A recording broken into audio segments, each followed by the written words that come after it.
भील जनजाति एक ऐसी जनजाति है जो कभी भी अपने आप से या किसी से भी नहीं डरती है।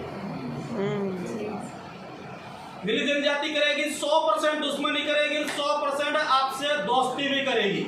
यदि आपसे दोस्ती करेंगे तो चाहे चर कटे, हाथ कटे, बाल कटे, कुछ भी कटे, आपके लिए जान हाजिर है। लेकिन आपको गद्दारी करोगे तो जो जान देने के तैयार है वो सामने से हम गर्दन काट भी सकते हैं। तो जैसे ये भील जनजाति है भाई, है ना। हालांकि हम इस प्रकार की घटनाओं को बढ़ावा नहीं देते, ठीक है, लेकिन जो दोस्ती करो तो 100% करो, साथ निभाओ तो निभाओ, और नहीं करो तो मत निभाओ। सामने कभी भी लाइफ में किसी व्यक्ति के पीठ के पीछे वार मत करो, वार करो तो सामने से करो। ये हमेशा ध्यान रखना। धोखा देके किसी को कोई भी मार सकता है, लेकिन मारना है तो मुकाबला करना है, दुश्मनी करना है तो सामने से करो। तो उनमें से एक हमारी भील जनजाति भी ऐसी है जो हमेशा मुकाबला करते हैं, सामने से करते हैं कि भाई आपको लड़ना है तो सामने से आओ, नहीं तो कोई बात नहीं। और ऐसा दुश्मन को हमेशा पाल के रखो जो आपको हमेशा नीचे दिखाने का काम करता है, वो आपको सफलता में सहयोग का काम करता है। भील जनजाति के बारे में बात करते हैं अपन, भीलों के बारे में। तो जो भील जनजाति की उत्पत्ति हुई है तमिल भाषा के द्रविड़ भाषा, आपका तमिल या द्रविड़ भाषा के विलुवर शब्द, विलुवर या बिल शब्द से बनी है, जिसका अर्थ होता है धनुषधारी, जिसका अर्थ होता है धनुषधारी। जो भील जनजाति होती है वो धनुष चलाने में निपुण होती है, ठीक है, निपुण होती है। इसके अलावा यहाँ पे भूगोलवेत्ता टोलमी ने इसीलिए इनको क्या कहा था, तीरंदाजी कहा था, तीरंदाजी कहा था भूगोलवेत्ता टोलमी ने। इसके अलावा कर्नल टोर नामक लेखक ने इन्हें भीलों को कहा था वन पुत्र। कर्नल टोर ने क्या कहा था इन्हें, वन पुत्र। द भील नामक एक पुस्तक लिखी गई थी आपका T.W. नायक के द्वारा, जिसमें भीलों के बारे में वर्णन किया गया है। भीलों की ये भील जो जनजाति है मध्य प्रदेश की सबसे बड़ी जनजाति है और देश की दूसरी सबसे बड़ी जनजाति है। मध्य प्रदेश के पश्चिमी क्षेत्र में भील जनजाति विशेष करके निवास करती है। धार, इसके प्रमुख जिले हो जाएंगे धार, झाबुआ, रतलाम, अलीराजपुर, बड़वानी, खरगोन, खंडवा और बुरहानपुर। विशेष करके ये जो 5 जिले हैं यहाँ पे भील जनजाति सबसे ज्यादा निवास करती है। और देश में राज्य में सर्वाधिक भील जनजाति वाला जो जिला है वो हो जाएगा धार, और प्रतिशत वाला कौन सा हो जाएगा, अलीराजपुर। पहले पढ़ा दिया था मैंने आप लोगों को। इसके बाद आगे बढ़ते हैं अपन। तो जो भील जनजातियों के घर बने होते हैं, इन घरों को कहा जाता है कू। घरों को क्या कहा जाता है, कू कहा जाता है। और ये घर वर्तमान में जो आपके क्या बोलना चाहिए पक्की बिल्डिंगें बनी उनको नहीं कहा जाता था, जो झोपड़े होते थे उन झोपड़ों को कू कहा जाता था। उस टाइम पे अस्थायी निवास होता था। और जो भीलों के निवास समूह होता है इसे कहा जाता है फालिया। आप इसे वो गर्दन काटने वाला फालिया ना समझे, ये क्या हो जाएगा, एक्चुअली क्या है, ये हम क्या बोलते हैं, फलिया। क्या कहते हैं, फलिया। क्योंकि जैसे ही फालिया का नाम आता तो दिमाग में चलता है वो धारदार हथियार का, है ना, वो नहीं है। ये क्या हो जाएगा आपका, यहाँ पे फलिया जो होते हैं इसे क्या कहा जाता है, फालिया कहा गया है। इसके बाद भीलों का जो महिलाएं होती है वो गहना प्रिय होती है, ठीक है, मतलब गहना पहनने के शौकीन होते हैं। सबसे ज्यादा गहना पहनने वाली जो महिलाएं हैं वो बंजारा जनजाति की है। बंजारा जनजाति की वो नकली आभूषण इतने सारे पहनते हैं, आप लोगों ने देखा होगा जो डेकोरेशन वगैरह का सामान बेचते हैं पूरे हाथ तक पहनते रहते हैं, वो उसे कहा जाता है बंजारा जनजाति। वो घुमक्कड़ जनजाति है, वैसे घूमते रहते हैं, उनका कोई विशेष निवास स्थान नहीं होता है। और जो भीलों की जनजाति जो महिलाएं होती है वो गुंदवाने की शौकीन होती है। देखो ये टेटू वेटू वर्तमान में बना के घूमते थे, ये भी हमने दुनिया को हम ही नहीं दिया भाई। हमारे दादा परदादा दादी दादी सब लोग टेटू क्या बोलना चाहिए, अपने चेहरे के ऊपर जो चित्र वगैरह बनाया करते थे उनको क्या कहा जाता है, गुंदवाना। तो ये शौकीन है, ठीक है। और भीलों का जो प्रमुख मेला लगता है उसे कहा जाता है बेणेश्वर मेला। कौन सा मेला कहा जाता है, बेणेश्वर मेला। ये कहाँ पे लगता है, राजस्थान में माही नदी के किनारे लगता है। इसीलिए माही नदी को क्या कहा जाता है, भीलों की गंगा कहा जाता है। क्या कहा जाता है, भीलों की गंगा कहा जाता है। प्रमुख जो कला है वो पंजाबी कला है जो अलीराजपुर के आसपास पाई जाती है यहाँ पे, और इसे दिया गया है GI टैग। GI टैग का मतलब होता है, हिंदी में अगर लिखेंगे तो इसे कहा जाता है भौगोलिक संकेतक। भौगोलिक संकेतक कहा जाता है। भौगोलिक संकेतक कहा जाता है।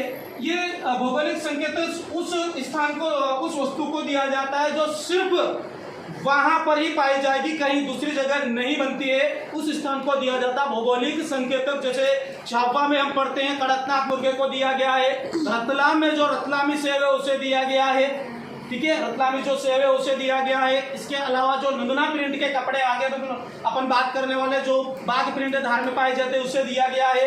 एक नागपुरी संतरा करके जो पाया जाता है वो पाया जाता है छिंदवाड़ा में, उसे दिया गया है। गोंड जनजाति की चित्रकला जो बताए थे मैंने आपको, उसको भी दिया गया है, वो विशेष वहीं पे होता है, उसे दिया जाता है, ठीक है। भील जनजाति जो झूम कृषि करती है उसे कहा जाता है शी माता कहा जाता है। और जो भील जनजाति के कपड़े लोग पहनते हैं उस वो होते हैं नंदना प्रिंट एवं बाघ प्रिंट के कपड़े होते हैं।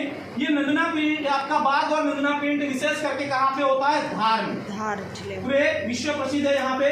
जो भील यदि इस्लाम धर्म को स्वीकार कर लेता है उसे कहा जाता है तड़वी भील, उसे क्या कहा जाता है?